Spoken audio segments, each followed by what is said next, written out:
I don't know how to say this because it's like a feeling rather than a how-to. Relaxing before a move is incredibly important, but very difficult to achieve. And some people mistaken relaxation as being slow.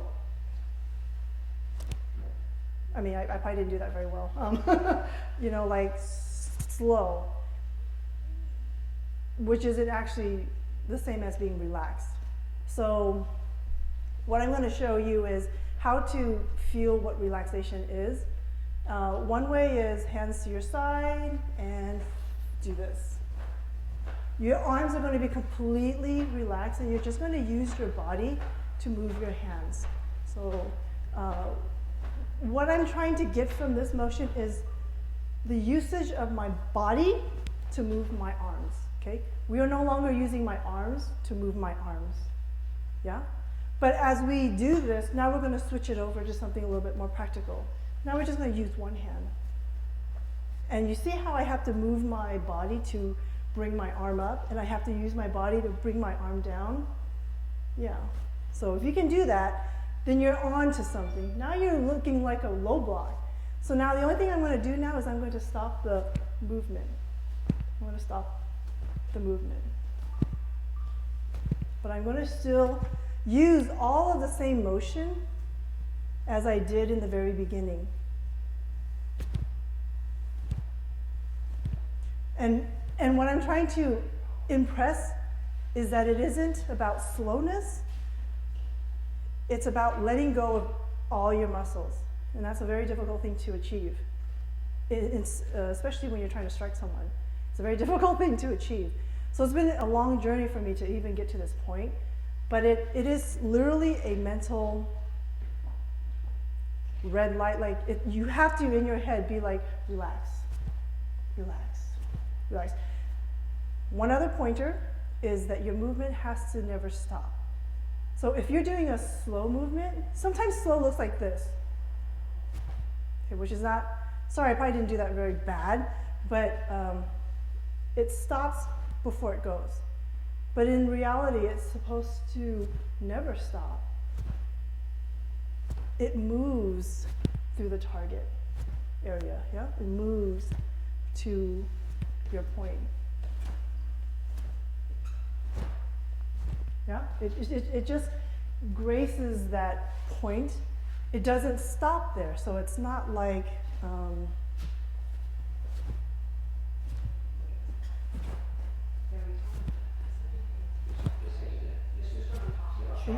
so this is not what we want. What we want is we want something that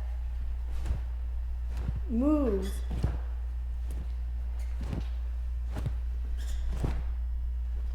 through. So let's have you all get floppy on me. So really use your body, and I want you to control your arms. If you want your arms to go forward and back, make it go forward and back. If you want your arms to go side to side, make it go side to side. Your body is going to control your arms. You're going the same direction. That's a very interesting concept. Because you're going like this versus, yes. Because with every pull, yeah? With every pull, but the other hand trails. So just floppy, floppy. And yeah. Well, because I've had to really struggle with relaxation, and they taught me to do this, but it didn't help at all because it's not like a rotational movement. Because this is what they taught me at the team. They taught me to do this, and then when you do this, you're supposed to. It doesn't apply. It didn't help me. So I was right because you're moving in a circular motion, and you're learning you're teaching your body to control your arms. So you just did it by yourself? Yeah. Well, yeah. It's many hours of practice to come up with something like this. Right.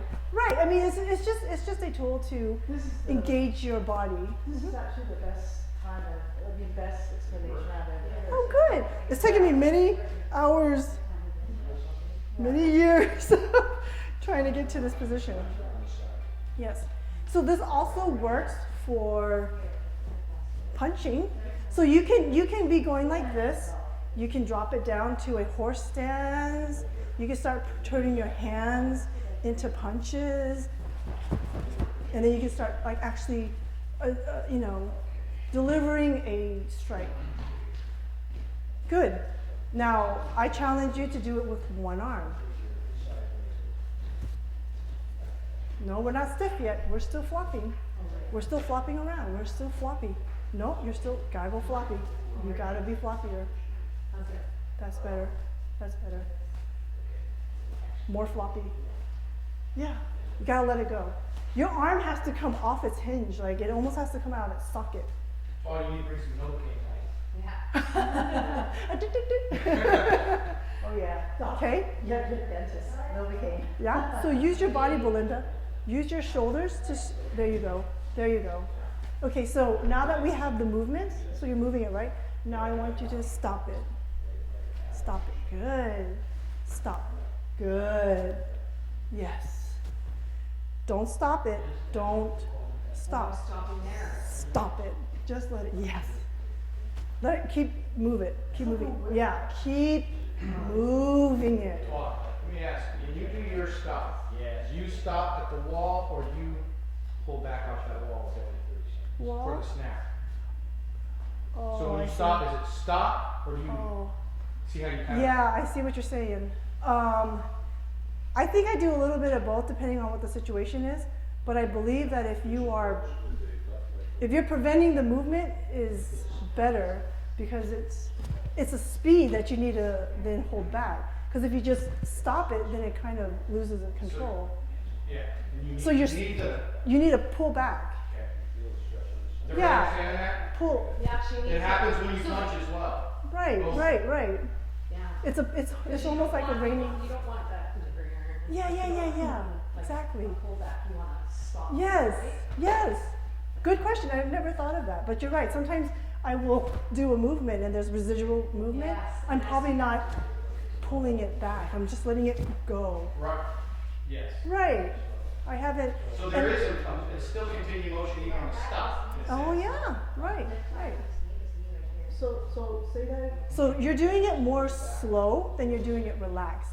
So go back. So go back to this. If you're still not able to do it, go back. Go back. Go back.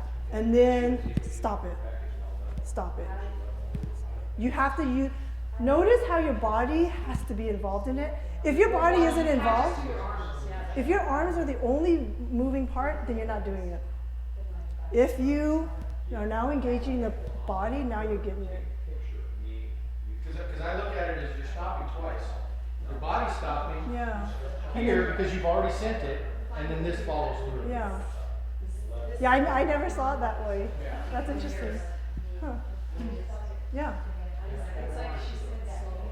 When I try to do it relaxed, Right. it's slow. And there's Right. a total difference. There's a total difference. I know. And I did slow And I for get it when you're explaining it. It's just. many years of doing it slow and never getting the punch into it, like the, No, I know the what you mean. the like pop that at the action end. Contraction almost. That, yeah, yeah. that sort of stuff. So all of those things, let me just comment on body. When you're doing this thing, you know that toy, Yeah, yeah? that's why I Same thing, right? think about. So what's important is your body has to be sturdy. If you're going in, if your body is in a circular motion with the movement, no longer are you doing it right. So as you're doing this, just remember that it is one plane. It's still one plane. It isn't like a tornado that's just like wrapping up everything, okay? So also with this part has to be controlled. This part has to be loose. And so when you talk about your punches, your body here has to stay still. It cannot, you know, you can't move. You try to load it to get Yes. power, but it doesn't work. It's here. where it goes. And then you take a look Okay. at this level. So that was my floppy hand things, but it's gonna apply to everything that we do. So, How much has the strength training helped your ability to do oh, that? ha ha ha. Well, significantly, because And you don't as you can see, there's explosiveness involved in that. You need muscles to do that. But then also the flexibility that we use and the mobility. So it's not just the strength, but it's the mobility and the flexibility that allows all of this to happen, and the stability to be able to. And go off what you were saying, your body felt the need to load to create power. She doesn't need to do that because No, she I can know create the exactly. power in that shoulder action. And whenever I try to relax, it looks slow, which is the difference between relaxed tension, right? And that's. Let it. And I get what you're saying. I know, and it It takes. takes so much. That's why I practice twice a day, because And you I can can. feel yourself, because in your Right. mind, like in my mind, I think it's really right, I think it's fast. Right. I look at it and I'm like, You know, I can videotape you, and you can see it for yourself, how it looks like and how you want to change it. no, I don't need to do it now. Okay, because that's what I do all the time. I do that all the time. I videotape myself all the time about that. Yeah. Okay, so that's floppy hands. But recall that this is going to occur even in these situations. It's not just slow. It's not just a deliberate hit. From here, you gotta go for it. You know, you gotta strike at it. But with intention and with velocity. So it has to come with a lot of volume, but you can't do it without it being relaxed. Because if you're trying to be deliberate, it's going to go slow. You have to, like, really, yeah. I mean, you gotta go for it, you know. So then, as we move on to other things, we'll see how the hands and the feet have to behave the same way. Because when I get to front kick, you're going to need to learn. You're going to have to remember how to do that with your leg. Because I have a couple of tips on front kicks. So